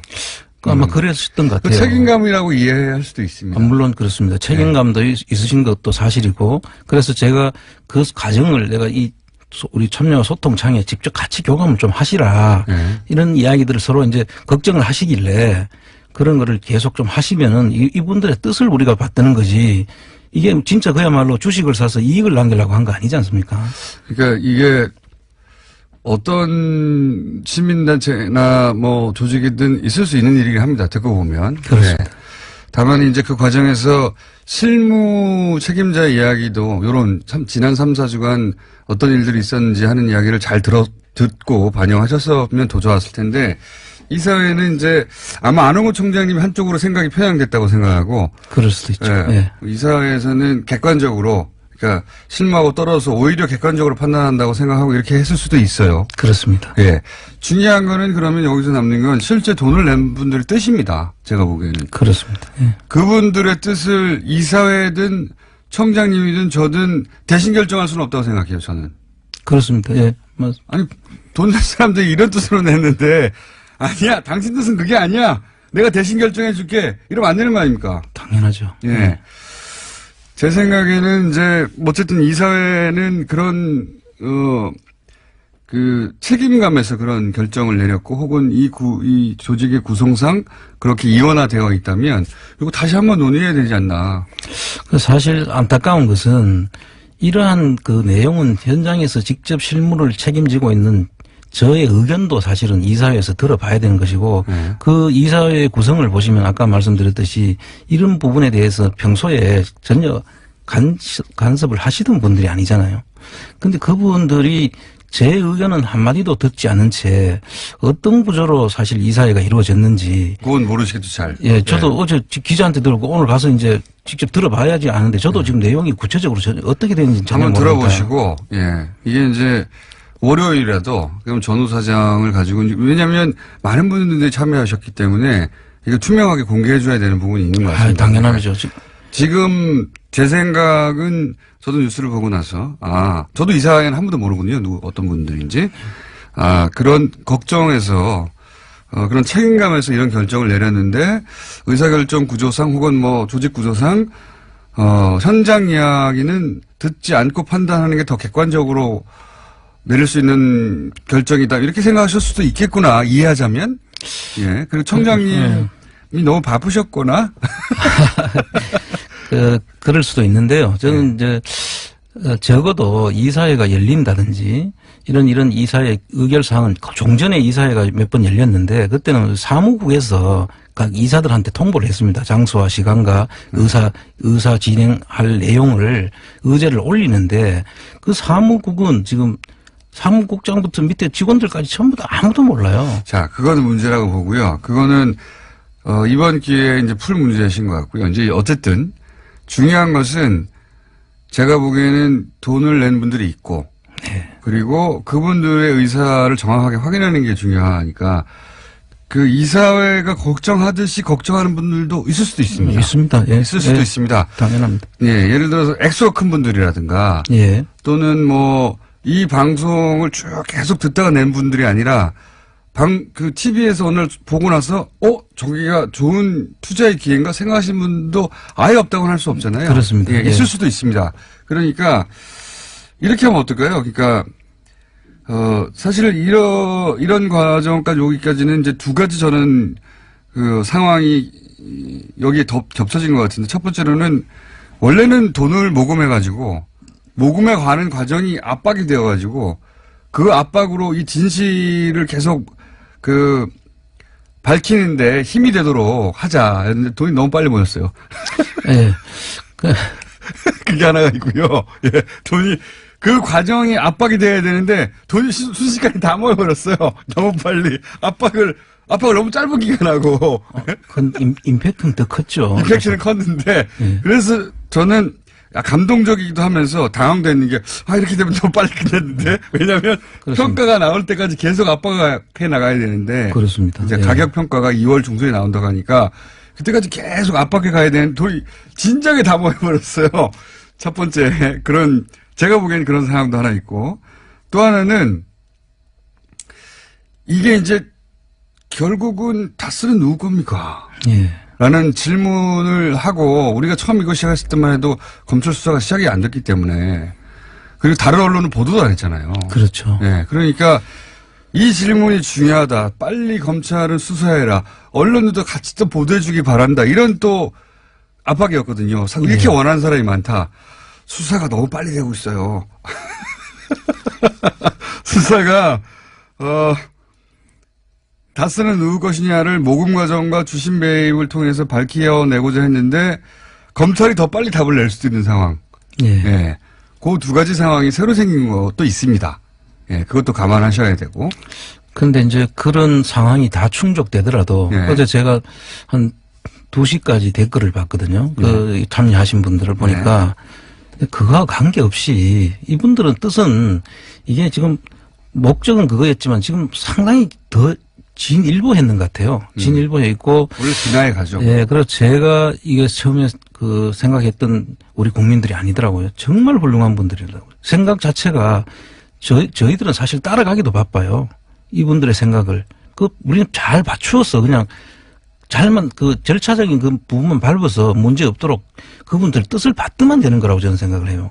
이게 굳이 뭐 우리가 앞으로 끌고 가는 일도 아니다는 생각이 들더라고요. 너무 훌륭해요.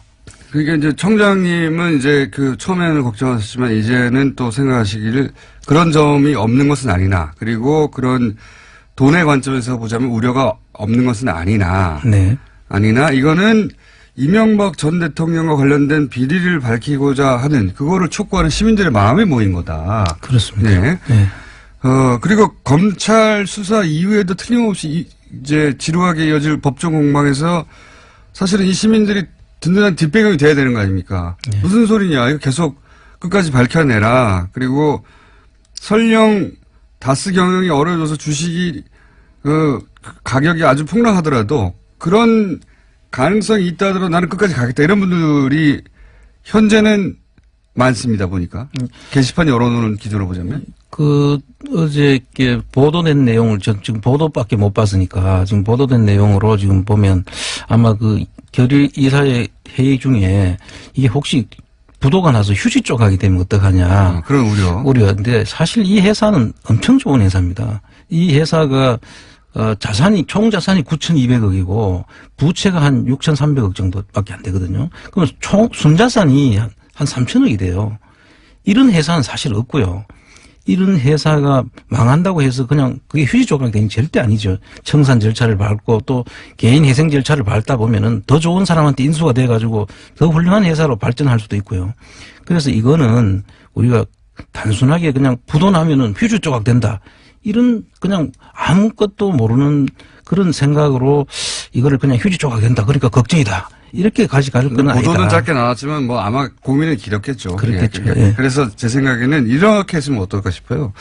이사님 이사회하고도 얘기를 한번 해보시고 해보시고 일단 들어봐야죠. 오늘 제가 전 지금 직접 듣지를 못했어요. 사실. 왜냐하면은 언론 보도라는 게 이렇게 단축하고 압축해서 하기 때문에 네. 전체 진위가 잘 전달되지 않는 경우도 있기 때문에 한번 해보시고 그리고 또 한 가지는 어쨌든 있는 그대로의 지금 상황을 설명한 다음에 지금 만약 이런 변화된 상황이나 이런 우려 때문에 돈을 돌려받고 싶으신 분들은 돌려드린다고 게시판에 고지를 한번 하시죠. 네, 그래서 지금 현재 상태에서는 일단 이런 결론이 이제 뭐 사실이라면 제가 이제 아직까지 직접 듣지는 못했지만 그게 사실이라면 그런 절차들을 밟아서 그러니까요. 분명하게 하고 또 제가 지금 당장은 어떤 얘기를 말씀드리기 어렵지만 조금 생각을 정리해서 한번 발표하는 기회를 가져야 되겠다. 그러니까 절차적 문제도 내부적으로 한번 얘기해 보시고. 그리고 뭐 거기에 따라서 제 거친 문제까지도 같이 고민을 좀 해야 될 것 같다 그런 생각이 듭니다. 거친 문제라는 건 이사회를 장악하시겠다는 겁니까?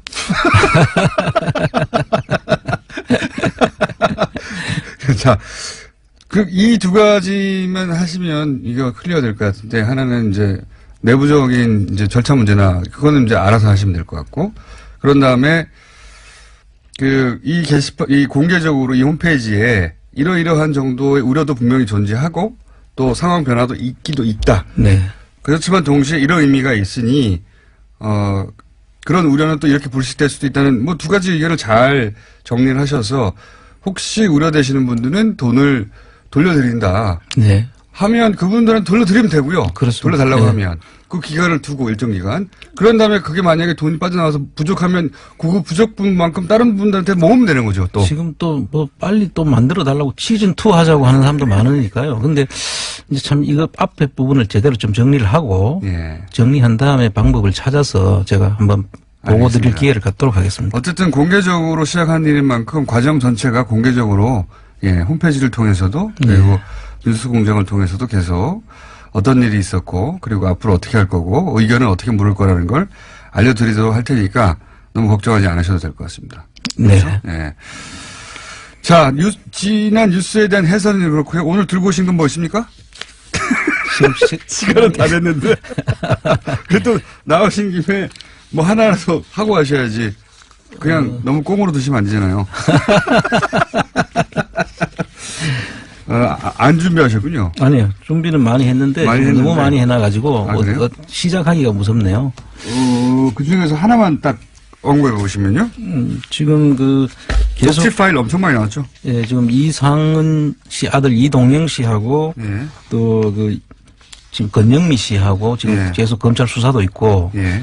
부르고 있는데 지금 이제 그 위장 계열사 문제하고 연결이 돼 있거든요. 예. 그분들이 그 녹취록 보면 사실상 그분들은 자기 소유가 아닌 회사를 소유하는 것으로 이제 형식적으로 차명으로 네, 등재가 돼 있는 것 같고. 그건 뭐 거의 100%인 것 같고요. 예, 그래서 이 위장 계열사를 통해서 사실 자금을 빼는 정황이 이제 중요한 문제가 되는데요. 자, 다스 말고 혹시 예. 지지난 주인가요? 아니, 지지난 달인가요? 이 부영이 어떤가요? 예. 예. 이거는 이제 다스는 저희가 너무 많이 해가지고 오늘은 약간 제껴놓고. 최근에 지금 문제가 되고 있는 것이 이제 부영건설에 대해서 지금 그 회장을 소환을 하고 예. 검찰에서도 하고 있는데 이 부분에 대해서 검찰이 관심이 있고 청장님이 관심 있는 이유를 조금 설명해 주시고 예. 설명만 해 주시고 가셔야 될 것 같아요. 자세한 내용을 오늘 못하고. 검찰에서 관심 갖는 건 아마 횡령하고 탈세 부분인 것 같고요. 예, 부영. 제가 보는 견지는 우리가 지금 최순실 박근혜 그 탄핵 사건 때 삼성으로부터 받은 돈이 300억이 채 안 되거든요. 예. 검찰이 밝힌 것은요. 그렇죠. 예. 근데 300억이 채 안 되는 돈으로 우리 국민연금이 한 2,700억 손해를 봐가면서까지 삼성 승계를 도와줬다는 지금 이야기지 않습니까? 그렇죠. 그건 이해가 안 되는 부분이죠. 그렇죠. 그러면 그 다른 수지타산이 서로 안 맞잖아요. 안 맞죠. 예. 290억 정도 받으면서 한 2,700억 국가 재산을 손해를 보이면서까지 그렇게 도와줘야 될 이유는 없다고 보고. 만약에 그 정도 돈이 쓰였으면 당신들도 그 정도 돈을 써야지 이렇게 나오는 게 당연한 거 아닙니까? 그렇죠. 그리고 이제 부영건설이 주택도시기금이라든지 주택보증보험이라든지 그런 부분에서 특혜를 받았다는 그런 내용들이 있고요. 또 거기다가 그 15년, 16년에 알짜배기 건물들을 한 6개를 사들입니다. 부영이요? 예. 거기 삼성생명 건물이 들어가 있고요. 삼성화재 본관이 들어가 있고. 포스코 건설 본사 사옥이 또 있고요. 그 다음에 하나외환은행 을지로 본관. 그 다음에 송도 그 대우자동차 판매에 있던 그 테마파크라든지. 이게 의미하는 바가 왜 부영에 관심이 있으십니까? 그게 소장님은. 지금 오늘 다 소개를 할 수 없는데. 그러니까 맛배기만 보여주시고. 예. 지금 기대감을 투비 컨티뉴로. 그래서 이게 제가 볼 때는 한 3조에 가까운 정도의 돈을 갑자기 부동산을 사들이는데. 부영이. 예, 부영이 사들이는데 이게 그냥 사들일 수가 없다. 그리고 또 다른 혜택까지 받았는데 그 산 내용을 쭉 보면 제가 볼 때는 상식적인 거래가 아니거든요. 돈을 다 주고 사는 것이 아니라 일부 주고 나중에 벌어서 갚으라는 거예요. 그러면 팔 이유가 없는데, 그죠? 그렇죠. 예. 그렇다는 얘기는 그 뒤에 뭐가 있는 겁니까, 도대체? 그건 조금 더 다음 시간에 설명을 하죠. 여기에 혹시 박근혜 전 대통령 혹은 최순실 혹은 이명박 전 대통령 이런 배경을 의심할 만한 정황이 있다고 보시고 지금. 예, 좀 그중에서 이제 확실한 증거가 하나 있는 것은 포스코 건설 사업 판매에 있어서는 이명박 정부와 최순실 박근혜 그 사이에 공통 합집합이 있어요. 그 속에 두 개가 다 녹아 있다는 거죠. 그래서 이 부분은 나중에 한번 다시 제가 좀 구체적으로 한번 설명을 그러니까 이명박 전 대통령과 박근혜 전 대통령 혹은 최순실과의 교집합이 있는. 그렇습니다. 혹은 합집합이 있는. 하여튼 교집합인지 합집인지 모르겠지만. 사실 포스코는 이명박 정권과 최순실 정권이 특징이 있거든요. 포스코는 부실 회사를 이명박 정부 때는 돈을 비싸게 주고 이제 사장님 말 시작하시면 길어집니다. 이제 시간 이제 다 됐어요. 어쨌든 앞으로 얘기할 부분은 이명박 전 대통령과 박근혜 전 대통령 가로치고 최순실이라고 해야 되죠. 이해관계가 교집합으로 부딪히는 사건들이 있다. 그렇습니다. 그 사건들을 앞으로 좀 해보겠다. 그리고 지금 이사회 관련 문제, 다스 주식을 산다 안 산다 하는 문제는 아마도 주말 정도는 정리해서 다음 주 월요일이나 화요일 날 다시 한번 보고하실 수 있을 것 같아요. 그죠? 빨리 정리되면 한번 다음 주 금요일까지 기다리지 말고 다음 주 월요일이나 화요일 날 일단 실상 파악이 먼저니까요. 제가 오늘 한번 실상 파악부터 하고 정리를 해야 될 것 같습니다. 안홍구 청장님이었습니다. 감사합니다. 네, 감사합니다. 불친절한 AS. 이 플란다스계 관련해서는 문자가 엄청 많이 오네요. 예. 돈 벌려고 했으면 비트코인 없이 누가 플란다스계에 넣냐? 예. 맞는 말씀이죠. 예. 정말 손해보기 싫은 사람이 있다면 반환해주세요. 내고 싶어도 못 냈던 사람 많아요. 예. 그것도 그렇고요. 그것도 사실입니다. 예.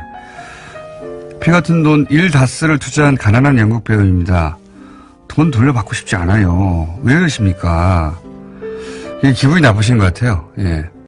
아마도 이런 반응들은 나는 운동을 하려고 한 건데 왜 돈을 벌려고 한 것처럼 구냐고 그런 반응인 것 같습니다. 아무래도 이 사회는 그 점을 책임감에서 그렇겠지만 그 점을 놓친 것 같습니다. 아무래도 자 민원연 고정시켜주세요. 민원연 직원들이 보냈나요? 너무 담백하고 직접적으로 고정시켜주세요. 민원연 코너 신설 취급하다는 말씀도 많이 있습니다. 버스를 탔는데 뉴스공장이 나왔어요. 환승을 했는데 또 뉴스공장이 나왔어요. 아침 버스들이 뉴스공장으로 대동단결하고 있습니다. 그렇습니다. 그럴 수밖에 없어요. 왜? 제일 재밌으니까. 아하하. 자, 모든 버스들과 모든 택시들이 다 뉴스공장으로 대동단결 하는 날이 머지 않았다. 얼마 안 있으면 또 이제 청취율 조사가 나오겠군요. 예. 이번에는 꼭 전체 일을 해야 할 텐데. 사실은 지난 결과 발표 나오고 아직도 하와이를 못 가고 있네요, 저희가? 생각해보니까. 예. 다음엔 하와이가 아니라, 뉴욕으로 올려가지고. 여기까지 하겠습니다. 표준 황교익 선생 나오셨습니다. 안녕하십니까? 안녕하세요. 황교익입니다. 요 플란다스계 아시죠? 네. 네. 이거 어떻게 생각하십니까? 이런 논란에 대해서는. 돈 걱정하지 말라고 그러는데. 그러니까. 돈 안 받겠다고. 그분들이 뭐 돈을 벌기 위해서. 네. 뭐 비트코인 뭐 투자하는 것도 아니고. 이분들 기분이 나쁜 것 같아요. 그렇죠. 나도 돈 벌기 위해서 하는 일은 따로 있어. 그렇죠. 니들이 왜 내 돈 걱정을 해? 나는 운동한다고 냈는데 이런 거거든요. 예. 네, 그렇죠. 그 마음이 중요한데 그 마음을 이 사회에서 잘 읽지를 아직 못 하시고 계신 것 같아요. 그건 아마 실무를 하면서 이렇게 게시판과 전화와 이메일을 계속 접하다 보면 돈을 받는 사람들은 남의 돈이 너무 액수가 크니까 걱정할 수 있어요. 맞습니다. 이거 진짜 너무 큰데 내가 이거 책임져야 되는데 이제 어깨가 무겁거든요. 그래서 거기에 이제 방점을 두고 생각을 계속 하다 보면 그렇게 할 수 있어요. 그럴 수 있습니다. 예. 이 사회분들도 마음은 이해가 돼요. 걱정되잖아요. 이거 네. 돈, 그렇죠. 돈 낸 사람들의 마음이 제일 중요한 건데 그분들의 이야기를 계속 듣는 분들은 이제 알게 되거든요. 아, 내가 잘못 생각했구나. 네. 돈이 아니라. 이걸 돈으로 보면 안 되는 거구나. 돈이 문제가 아니라 마음이 문제죠. 그러니까요. 아니 내 돈을 왜 니들이 걱정해 하고 막 화를 내는 거예요. 내가 그 마음이 아니야 이 사람들아. 그 세상에 그런 일이 잘 없잖아요. 잘 없으니까요. 그것도 이해갑니다. 그렇죠. 그런 경우가 어디 있어요. 돈 막 내놓고 그거 돈을 돌려줄 생각을 하지 말고 신경 쓰지 말고 범인을 잡으란 말이야 이거거든요. 지금 그렇죠. 일종의 체포영장을 넣은 거예요. 별난 일이 지금 벌어지고 있으니까 그럴 거라고 생각합니다. 자, 음식 얘기는 그러면 여기서 마치고 오늘 미역국 이야기 하려고 그래요. 미역국이요? 저는 요새 미역국 자주 먹어요. 그래요? 제가 고기 위에 유일하게 자주 먹는 게 미역국입니다. 그것도 고기 들어간 미역국? 이건 어릴 때 먹어서 그런 건지. 미역국은 거기 고기가 있든 고기가 없든 국물을 안 마시고 미역만 씹어 먹어요. 건져가지고. 그 한국인이라 그러면 미역들 가장 많이 먹을 거. 그 해초류 먹는 지역이 그렇게 많지는 않아요. 이렇게 동북아시아, 그러니까 일본, 우리나라, 뭐 중국, 뭐 일부 지역이 먹고요. 우리나라는 특히 많이 먹어요. 미역을 갖다 특히 많이 먹는데, 생일날 되면 미역국을 먹잖아요. 바다풀 아닙니까? 바다풀. 그렇죠. 네. 그래서 해초라고 그럽니다. 네. 그러니까 생일날에 왜 미역국을 먹는지에 대해서 우리는 사실 뭐 때가 되면 뭐 먹는 것에 대해서 다 의미를 부여하고 있거든요. 산후조리에도 미역국 먹잖아요. 그렇죠. 네. 그래서 그게 뭔 관계인가? 사람이 태어나는 거하고 미역과 뭔 관계가 있는가 하는 것을 아무리 추적해봐도 옛날에 문서에는 안 나오는데 저는 알 것 같아요. 그래요? 왜냐하면 네. 아기를 낳는 것이 굉장히 힘들잖아요. 네. 저는 안 해봤지만 여성들에게 굉장히 힘든 일이라고 네. 여성들이 다들 말하는 거 실제 그럴 것 같습니다. 맞습니다. 예, 쑥 빠지라고. 저는 어릴 때부터 아주 어릴 때부터 그렇게 얘기했거든요. 아, 어린 마음에 왜 미역일까? 미끄러우니까 쑥 잘 빠지라고. 아기가. 뭐 한때도 그런 말도 있었어요. 뭐 미역이, 그러니까 조혈작용, 그러니까 피를 많이 이렇게 만들어주니까 산모의 건강. 그거 옛날에 어떻게 알았겠어요? 그렇죠. 그거는 몰랐죠. 몰랐죠. 쑥 빠지라고 한 거라니까요. 그래서 단순하게 생각하세요. 저는 뭐 음식과 관련되는 스토리를 주로 이제 취재를 하고 이야기를 엮어 나가는 사람이니까 뭔가가 있을 거야 하면서 그걸 생각을 가지고 돌아다녔죠. 그러다가 이게 딱 보였어요. 이거였구나. 서준 선생 해석은 뭡니까? 저는 쑥 빠지라고. 그 미역의 상태를 네. 우리는 잘 모르고 우리는 먹어요. 네. 그런데 그 바닷가에 있는 사람들은 미역이 어떻게 자란다는 것을 예전부터 봤거든요. 네. 미역이 그냥 막 자라는 것은 아니에요. 네. 우리는 이제 미역을 양식한다 그러죠. 뭐 양식. 근데 네. 이 양식의 일이 아주 옛날부터 있었어요. 예. 그 미역을 바위에 붙이는 일을 해야 되는데. 저도 어릴 때 굉장히 바닷가에 힘들어요. 자랐기 때문에 네. 바닷가에 붙어 있는 미역을 많이 봤습니다. 그렇죠. 어릴 때. 예. 네. 근데 그게 그냥 자연에서 나오는 양은 그렇게 많지가 않습니다. 네. 이게 관리를 해야 되거든요. 예. 그 미역의 귀라 그러죠. 이렇게 그 밑에 줄기 끝 뿌리 쪽으로 내려오다 보면 이렇게 쭈글쭈글하게 이렇게 예. 생긴 부분이 있습니다. 예. 되게 미끌미끌하죠, 그리고. 예. 근데 그 미역 귀가 미역 전체의 몸에서 생식기라고 보면 됩니다. 이제 여기서 이제 유주자라고 하는 그 난자와 정자가 이렇게 박하고 풀이 이렇게. 아니네요. 그렇습니다. 풀도 사실 다 있고, 뭐 꽃이 있고 다 그렇잖아요. 그렇지만 난자와 정자라고 부르진 않잖아요. 그래서 그러니까 그렇게 이렇게 잘 모르시는 분을 면 넘어가시려고 그러나? 시간이 별로 없으니까. 그러면 그 바다 속에서 이 난자와 전자가 막 떠다니다가 이제 결합을 해서 배우체 상태가 되고 그게 일정 기간이 지나면 이렇게 바위에 붙어요. 그렇게 표현하시면 이게 동물인데, 예. 식물도 다 암술, 수술 다 있어요. 식물과 동물을 우리는 난자 정자가 표현하시니까 그러니까. 그렇습니까? 네. 그냥 암술, 그 수술. 생물 용어라고 이렇게 알겠습니다. 보면 됩니다. 그게 떠다니다가 이게 바위에 붙는 그 계절이 10월 말 11월 초 이쯤이에요. 예. 그런데 근데 그냥 자연 상태에서 두면 이 미역을 뭐 여기저기 이렇게 붙기 때문에 그 어민들이 채취하기가 힘들겠죠. 네. 그래서 바위를 하나를 깨끗이 씻어요. 예. 그 잘 붙으라고. 잡초니 뭐 네. 따개비니 구리니 홍합이니 하는 이런 것을 갖다가 막 긁어내면서 깨끗하게 씻습니다. 잘 붙으라고. 예, 이제. 바위 씻기라 그러는데 네. 이 바위 씻기를 할 철이 되면 찬바람이 탱탱 불기 시작하고 파도가 거칠어지기 시작해요. 네. 그 바위 미역이 붙는 그 바위들은 그 물이 들어올 때는 바다 속에 잠기고 나갈 때 이렇게 노출되고 하는 데거든요. 그래서 막 파도에 막 휩쓸리고 이러면서 바위를 막 씻는 거예요. 네. 그 바위를 씻어야만이 미역이 많이 붙고 그때부터 미역이 조금씩 이렇게 올라오기 시작해요. 네. 그러니까 그 미역이라는 게 그냥 자연에 있는 것이 아니라 사람이 바위를 깨끗하게 하고 그것을 들여서. 붙이고 네. 그것이 자라는 모습을 갖다 다 관찰하고 하는 이 과정 안에 어민들의 미역을 채취하는 거거든요. 근데 출산하고 그냥 만드는 탄생이죠.